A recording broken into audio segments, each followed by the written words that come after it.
waa qaybtii labaad iyo halkudhigyadii abwaankiinii weynaa ee gaariye. allah ha u naxariistee.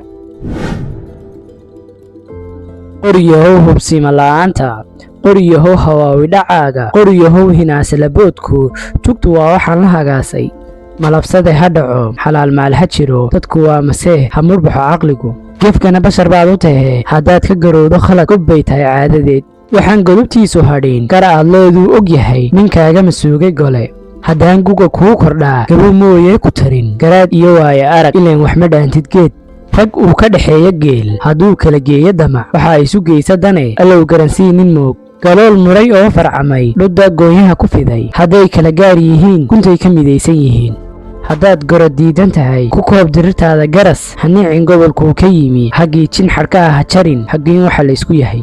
afkaaga godob ka dhowr, mar baa jirta gumuc la riday, galaafto ninkii ridee nin in low daagujada. adoo wax ka gows qabsaday, mar baa gafka loo liqaam inaan danta guud murkacan. waxaan goobayaa hangool faraarkiisiyo gantadu godba ku yaal geed. gefkana xeer baa ka yaal, ninkii ku kacaa xadgudub wuxuu gelayaa offside. haddaan dhoohanaan jiray dhabandaadsanaan jiray dhaharow baraarugay. amuuraha badhbaa sira sida xaal u eeg yahay ujeeddada ka xeel dheer.